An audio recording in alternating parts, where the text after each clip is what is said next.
Fala pessoal, tudo bom? Quero compartilhar com vocês sobre as promessas de Deus.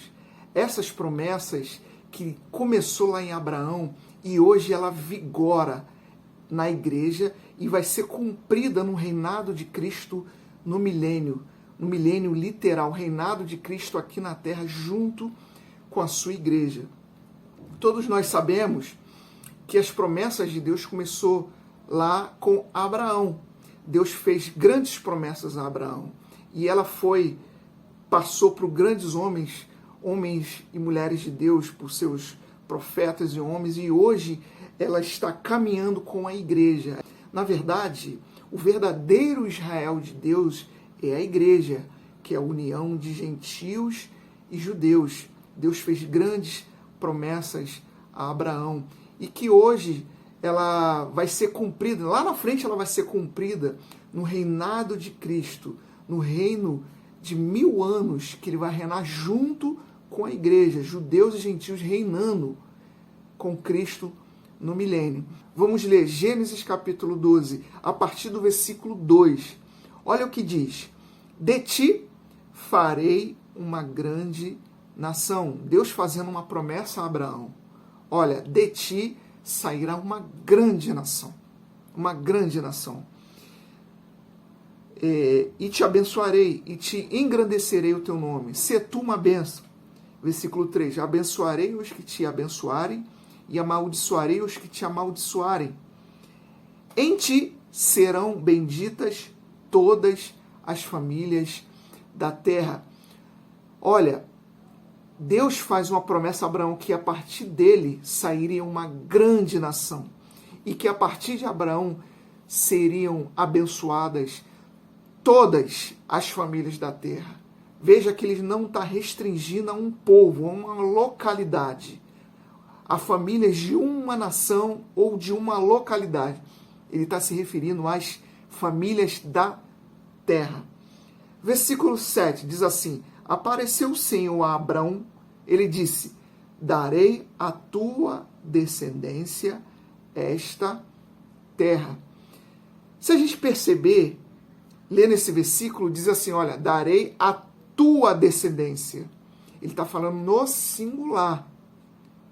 Isso é muito importante para a gente poder entender melhor a palavra de Deus. Ele não fala no plural, ele fala no singular. Capítulo 13, versículo 14, diz assim: disse o Senhor a Abrão, depois que Ló se separou dele: ergue os olhos e olha desde onde estás para o norte, para o sul, para o oriente e para o ocidente, ou seja, leste-oeste, porque toda esta terra que vês, eu te darei, a ti e a tua descendência para sempre. Ele está falando no singular. A tua descendência para sempre. Versículo 16. Farei a tua descendência como o pó da terra, de maneira que, se alguém puder contar o pó da terra, então se contará também a tua descendência. Levanta-te, percorre essa terra no seu comprimento e na sua largura, porque eu te darei. Então ele está falando de toda a terra. Olha, percorre esta terra que eu te darei. A tua descendência percorre para o norte, para o sul, para o leste, para o oeste, que eu darei a tua descendência. Será como areia do mar, como o pó da terra, que não é possível contar. Vamos lá para o capítulo 14, capítulo 15, a partir do versículo 5, diz assim: então conduziu-o até fora e disse: olhe para os céus e conta as estrelas, se é que pode. Ele disse: será assim a tua posteridade. Olha, ele está falando no singular de novo. Então, quero te fazer uma pergunta. Estas promessas que Deus fez a Abraão, ela se cumpriu? Estas promessas se cumpriram? na vida de Abraão se cumpriram? Claro que não. Estas promessas vão ser cumpridas no milênio, no reinado de Cristo. Depois, quando Cristo vier, e ele vai reinar sobre a terra, junto com a sua igreja. Então, esta promessa, ela não se cumpriu ainda. Porque se você analisar hoje a nação de Israel, né, ela é muito pequena. Israel era 12 tribos e foi reduzida a 2, que é a tribo de Judá junto com a tribo de Benjamim e alguns levitas. E hoje, se você fizer uma pesquisa, o povo judeu hoje representa menos de 1% da população mundial. Então essa promessa não foi cumprida. Entendeu? Então o povo judeu hoje é um povo, contando com a população mundial, muito pequenininho, menos de 1% da população. Gálatas, na carta aos Gálatas, capítulo 3, versículo 16, diz assim: Ora, as promessas foram feitas a Abraão e a seu descendente. Não diz aos seus descendentes, como se falando de muitos, porém como de um só, e a teu descendente, que é Cristo. Então, quando Deus estava fazendo essa promessa a Abraão, ele estava falando de Cristo, a sua descendência, a tua descendência, a tua posteridade. Então, estava apontando para Cristo. Então, o que é Cristo?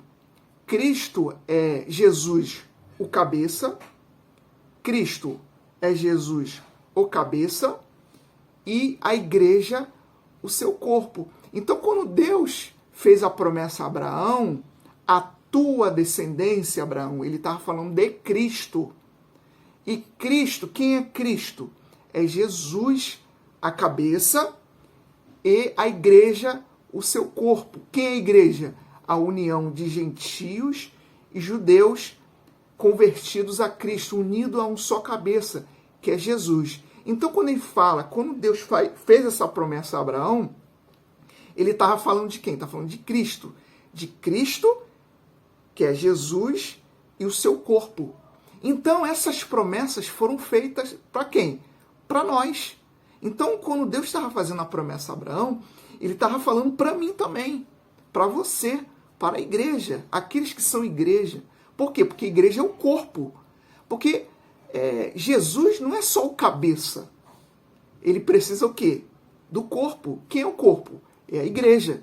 Então essas promessas foram feitas para quem? Para Jesus, o cabeça, e a igreja, o seu corpo, que vai ser cumprida na sua maneira plena no reino milenar. Então, uma das provas que esta promessa não se cumpriu, que vai ser cumprida lá no milênio, em Hebreus capítulo 11. Hebreus capítulo 11, versículo 39 e 40, diz assim: Ora, todos estes que obtiveram um bom testemunho por sua fé, não obtiveram, contudo, a concretização da promessa, por haver Deus provido coisas superiores a nosso respeito, para que eles, sem nós, ou seja, sem os gentios, não fossem aperfeiçoados. Então, perceba que aqueles homens e mulheres da fé do passado, porque Hebreus capítulo 11 fala sobre os homens de fé, né? Fala sobre a fé e conta a história de homens e mulheres que tiveram grande fé. E fala aqui que eles não obtiveram a promessa, esta promessa que Deus fez a Abraão, porque precisaria de nós. O povo gentil precisaria de quê? Que chegasse o tempo do gentil, que chegasse esse tempo agora para formar a plenitude dos gentios e formar a igreja do Senhor, o verdadeiro Israel, o Israel espiritual de Deus. Vamos ler Apocalipse capítulo 20, você vai perceber que no reino de Jesus Cristo, depois da vinda dele, que ele vai arrebatar a sua igreja, e ele vai levar para o seu reinado, que é o milênio, a gente vai perceber que nós vamos ser o quê? Nesta promessa nós seremos o quê? Reis e sacerdotes. Seremos sacerdotes para as nações. Você sabia que no milênio, no reinado de Cristo, vão haver povos e nações? que não foram glorificados, porque a igreja vai estar com o corpo glorificado. E nós vamos exercer o sacerdócio no tempo do milênio. Então, hoje, nós temos que exercer esse sacerdócio, que é ministrar na vida das pessoas, ensinar a palavra de Deus à vida das pessoas. Então, hoje o sacerdócio, ele não é exercido de maneira plena, mas ele vai ser exercido de maneira plena no milênio, no reinado de Cristo.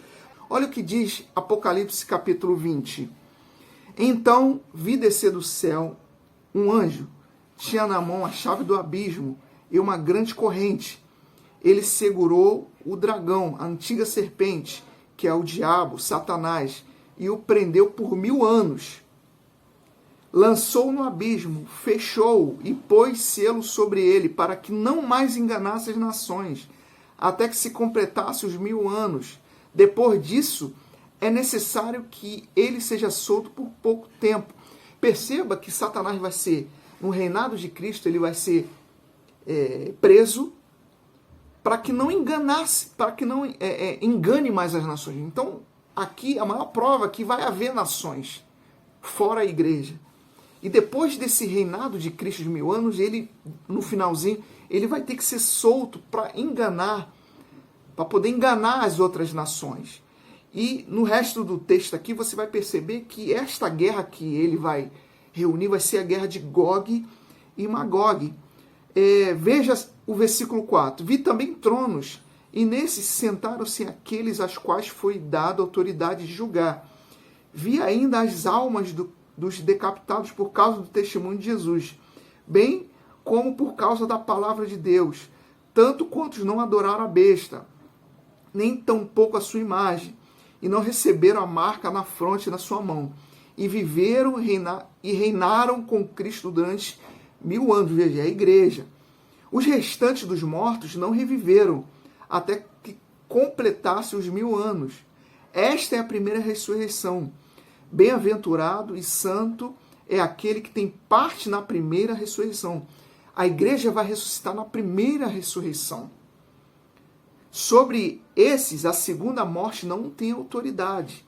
Pelo contrário, serão sacerdotes de Deus e de Cristo e reinarão com ele os 1000 anos. Perceba aqui que vai haver 1000 anos de reinado de Cristo. E vai entrar nações que não aceitaram a marca da besta, a marca do anticristo, que vão entrar nesse reino milenar. Então a igreja vai exercer o sacerdócio. E quando Satanás for solto, ele não vai mais poder enganar a igreja. A igreja não foi enganada aqui, como é que ela vai ser enganada? Porque ela já vai estar glorificada. Ela só vai exercer o quê? O sacerdócio, o reino. Mas o diabo vai enganar as outras nações. Então nós que ressuscitamos na primeira ressurreição, vamos exercer sacerdócio. Nós vamos reinar sobre esse povo. Nós herdaremos a terra junto com Cristo. O nosso reino é aqui. Lá em Mateus diz, olha, bem-aventurados os que choram, porque eles herdarão a terra. Então nós herdaremos a terra. Nós não herdaremos os céus, mas herdaremos a terra e reinaremos com Cristo durante 1000 anos.